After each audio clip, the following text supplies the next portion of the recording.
Welcome to Bidayat's Inspiration Series, in which we hear from industry movers and shakers to learn about their professional journey and to get advice for career, for yourself actually.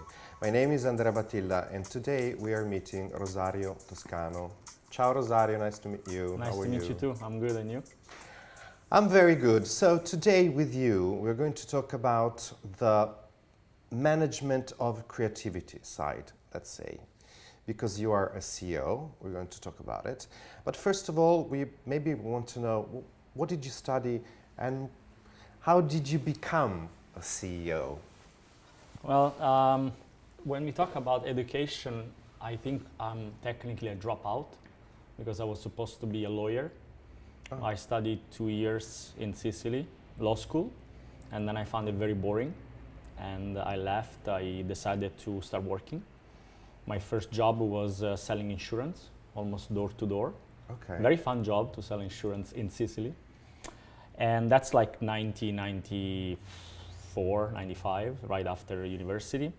Then by accident actually, I end up doing an interview for a lens company. At that time, I didn't know anything about the eyewear business. They were recruiting for an agent in Sicily. I was the last two, and I lost the job, so they didn't take me. They took somebody else who had more experience, but they saw some potential in me and they decided to give me an offer to move to Milan. Oh. So at the age of 22, I left sunny Catania to move to Milano, which is, I mean, I can talk for hours about the cultural shock of someone from Sicily moving to Milan. But you survived. I did, and I remember that they gave me a book that say Milanesi si diventa. So people from, you can how to become a Milanese. How can Milanese, yeah. First, you have to stop at the traffic lights. That's something that I learned very fast. But joke aside, I started working with this Japanese company. So I moved to Japan for a couple of years, for a couple of months. Then I went back to Milan, and for 3 years I worked with this company. I became an optician, so I'm actually an optician. Then I started working for a company in Los Angeles. So I moved to LA, I lived there for 7 years. I went to UCLA, so I did my marketing course at UCLA for 2 years. Then I moved and I lived in Dublin for 6 years. So every time I go to a city, since I didn't finish my education, I wanted to start a new education. And so in Dublin, I did my MBA at Trinity College. So I graduated from Trinity College School. And I never stopped really educating myself. So I'm more a self-made educated person. I like to read a lot. I think it's very important to read and understand how the world is changing. And I think that's what the problem with me with law school. I think it was very static, was right. Things that were written 200 years ago, and I thought, okay, this to me is not what I really want to do because I want to learn all the time. And there you just learn something and it's there forever for the rest of your life. I thought it was kind of boring, so that's why I dropped out. So you became, you arrived into the world of eyewear,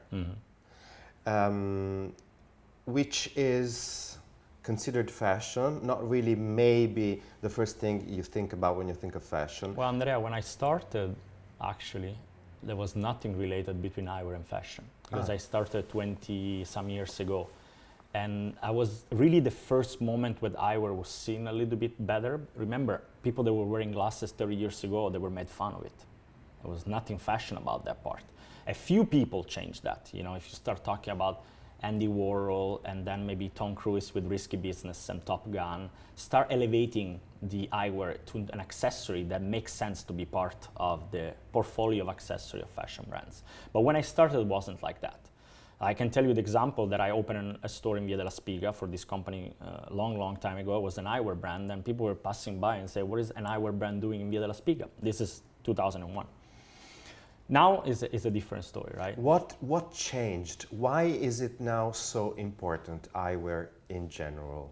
I think there are a variety of different reasons. I think the first reason is that it goes in your face. So really, arguably, the first things you notice on people is the face. So not having an eyewear have a predominant effect in the fashion world would have been a mistake. The problem that I see in this industry, but this is changing again, I'm happy to share with you the future of the eyewear, is really that most of the brand has been using eyewear for brand reason. Because, you know, it goes in your face, you can put the logo, and basically it's very recognizable, and it's arguably the cheapest entry price point for any fashion brand. So if you walk into any boutique of Louis Vuitton or Prada or Gucci or whatever brands you want to discover, the most expensive, the most affordable item is always eyewear. So they really. So you're also saying this is very easy for a company to do a license of eyewear and get money and not really be interested. And the other advantage is that still 90% of the eyewear in the world is being sold through optical store, not fashion store. Right. So it doesn't even give them the trouble of cannibalization of product. It's really a licensed concept. You make your money and you sell your name, don't get involved much in the design, don't care much about the quality, you just make royalties. But I guess you're aware of the fact that this is changing. A lot of big brands like Akoni Group are creating their own eyewear segment. LVMH is invested in Marcolin. So there are a lot of things that starting to change because they think eyewear is becoming an important element. Also, don't forget that if you make a product that is too cheap and too affordable, it kind of creates problem as a brand equity for the brand. Look, there is one brand that never done eyewear, and guess which one is that? Hermes. That tells you a lot about the risk that you have by making cheap product, because the brand equity today is more important than actually the volume you generate, because everything is about the stock price. So it's perception of the market, right? It's not sales anymore. You know, there are company that goes IPO, they do 300 million in sales and the IPO is 3 billion. I say, how is that 3 billion? It's the vision of the company, it's the perception of the So how did you end up working with Dita Eyewear, which has a completely different approach to the product? I always been in company that were like kind of small size company, very specialized in making Japanese production. Because when I fall in love with Japan, when I was there for 3 months with this lens company, and I was always very impressed by their work ethic and the way they develop the business. I don't know if you know, part of my company mantra is shukunin, which is this art of perfection. So Japanese people go to work every day to perfect what they do every single day. Their goal is to every day do something better than the day before. And I found it that fascinating. And so actually I was leaving the company, I was finishing my UCLA marketing, and I got a call from a headhunter and said, well, Dita Eyewear is looking for a CEO, for a global manager. So can you explain a little bit what is Dita Eyewear exactly? Dita Eyewear is arguably one of the few brands that, even though it's not a fashion brand, has made it very successful in the eyewear segment by creating a very strong position in the market for high-end product, well-designed, well-distributed. And the 7 years that I worked there, I learned a lot. And that's took me to the decision a few years ago to leave the company and start my own company, because I had very strong beliefs that something like Akoni was needed into the market, because I was seeing the changes that was happening, and that's why I founded Akoni. So you actually were inside a company, you had a safe job, and you decide not at 22 years old anymore to start your own company. It's very beautiful and very interesting. Why did you decide to do that? I think when you're a CEO of a company, which I was at Dita, whatever you believe and the culture you want to structure within your organization, ultimately is always decided by the shareholders, because you report to them. As a CEO, you report to shareholder. That's a fact. When your vision is different from the one of the shareholder, you should leave. You shouldn't stay there to collect your check every month. And that's a lot of people do that. But then they lose their passion about their job and they get depressed about their job. Right. And I got to the point that I say, I have strong ideas. I have an idea of a culture organization that I want to create, and money shouldn't be the driver. If the money was the driver, I should have stayed where I was, for sure. But you're right. I started my company at 46 years old. I know there is not an age to start a company. If people start thinking, that, I have to start a company at 20 years ago, then you read a lot of articles, and then the average is that one is between 45 and 50, because you need to have certain basis to be successful as an entrepreneur. It's different if you're a genius. People always think that a startup has to be Apple, has to be Facebook. There are 3 of them, and the rest are all And there's always a business. garage involved. And there, you always have to have a garage. I started right away with a very beautiful office because I want to take away this concept of a garage right away because we're not a garage company, okay? So if someone asks me, I didn't start in a garage. I started in a beautiful center-located office in Lugano with a lake view. Great. Because it starts with the culture. So I started this company and my idea, my philosophy, and I think it's very in line with what we are discussing today, is more the idea of creating an organization where mentoring people was a key element of success. Because I learned in my experience in other company that usually what stops you from growing is not having a culture that help people to grow. Right. And so even today, after 2 years and a lot of, kind of success in the business, I always try to promote people within the organization. I always try to spend time with people mentoring. And I believe that plays well in 2 areas. Number 1, makes people that work in the organization very happy about their job, which today, with a lot of changes in generation, is a key element. And the second, makes the company successful. So that's why I think it's important to be an entrepreneur at a certain age where money is not your driver. Because if money is your driver, you start cutting corners in order to make a better profit. If your driver is to build an organization with strong foundation and culture, you're going to be successful. You know what they always say, if you want to be rich, you're never going to be rich. You need to have a passion for what you do. Great people like Steve Jobs, Elon Musk, Richard Branson, they always tell you the same story. We don't care about the money. Money is not driving us. Jeff Bezos was driving an Honda, and when the company was worth, under $1 billion, it didn't care because they care about other elements. Now, I'm not saying that I'm any close to any of those people, but I have a strong belief that the reward of making people in the organization successful, it happens, and that reward will bring success. Right. If you look opposite and you want to be successful, hoping that these people will be rewarded, it's never going to work. And people will leave the company the day that someone offered them 10,000 more. Right. Can I ask you, how do you relate to creativity? What is your way of, let's say, managing creativity? Because usually, the business side and the creative side, they fight against each other almost everywhere.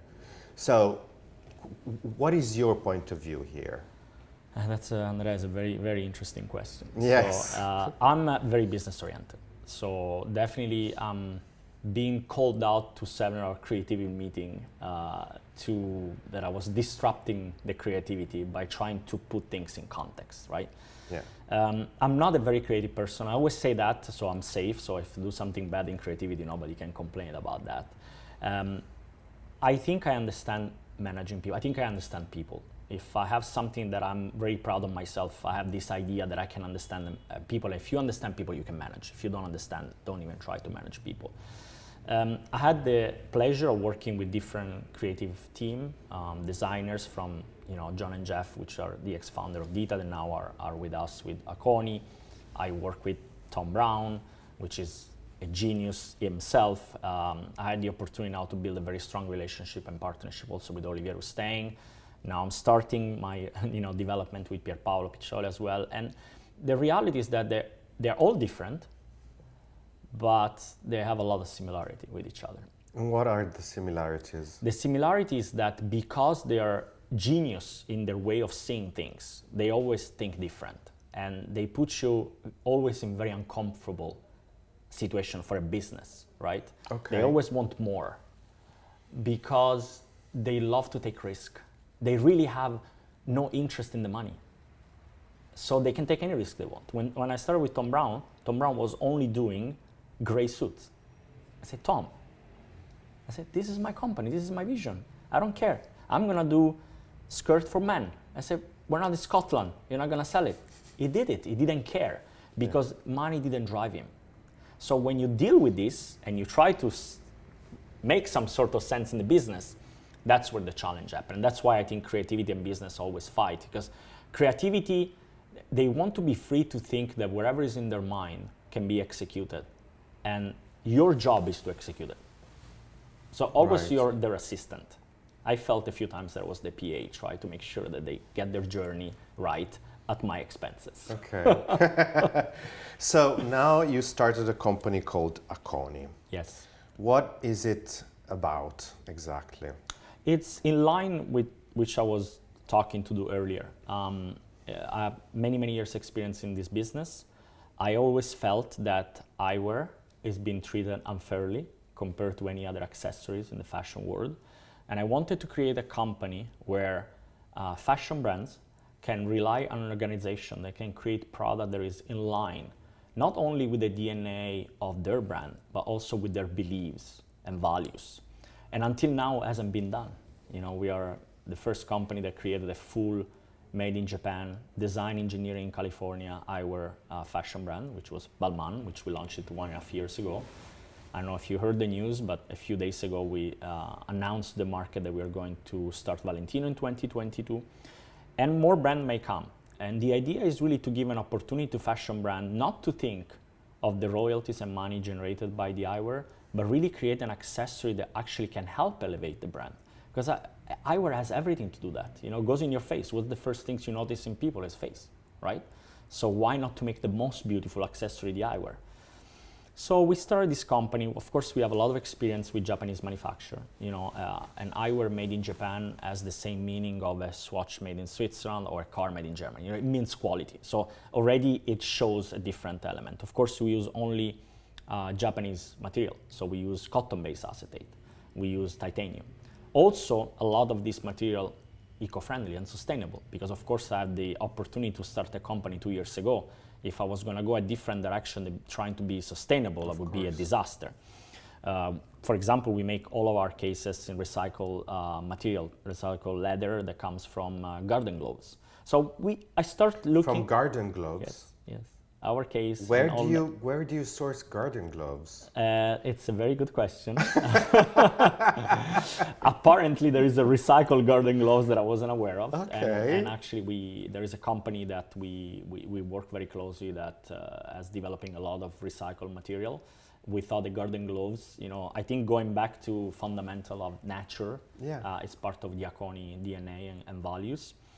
And so really, we created this company. At the same time, you know, having also John and Jeff, they joined the company, which they were been designing Thom Browne and Dita for 25 years. We decided, of course, to create our own specialty brand. And Akoni Eyewear plays in a different room that fashion brands. It's really for people that are not excited about fashion brand and they really look for something that is very special to them. So they have very strong personality. They're really what you call like innovator and early adopters, you know, people that really look for something that nobody else has it, and Akoni is being very successful in that because also there is a huge demand as well. So Akoni Group, which we use the same name, which sometimes can be confusing, but Akoni Group really is an englobator of two divisions: the fashion division, where right now we have Balmain and Valentino in the future, and more brands I'm sure will come. And I'm being of course approached by a lot of different brands, but we don't want to become like the company that license every brand. We want to choose our partner very careful. We choose partner based on value.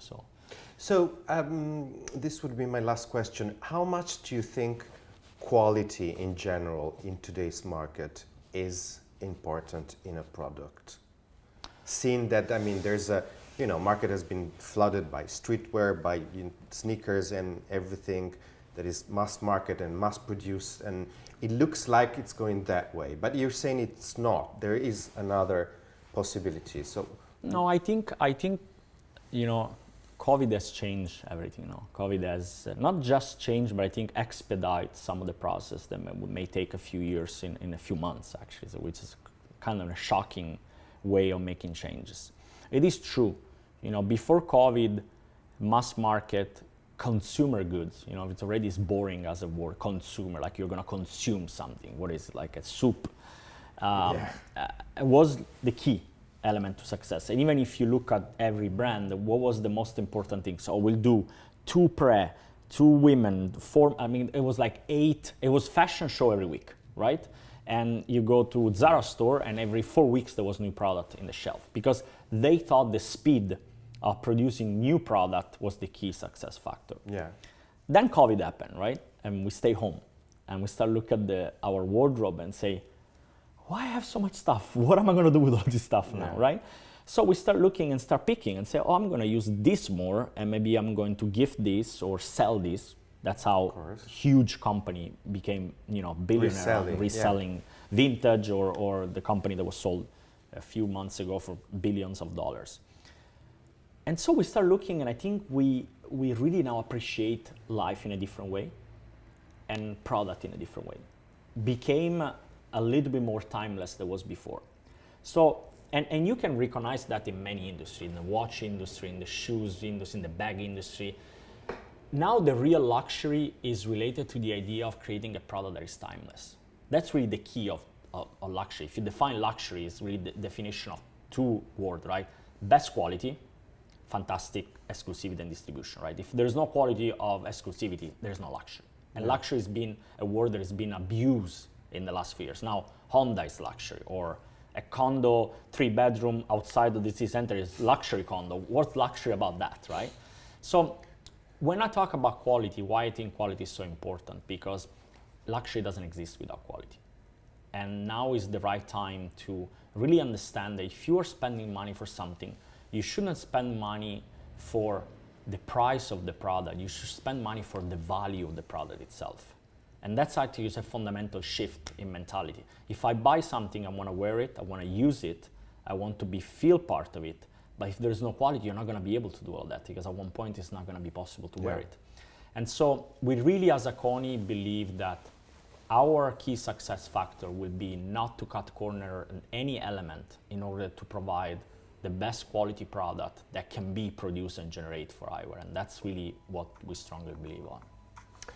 Well, Rosario, thank you very much for this talk. I think it was very inspiring and really talking about things that are really coming to being created right now. So I think this is going to be very inspiring for our watchers.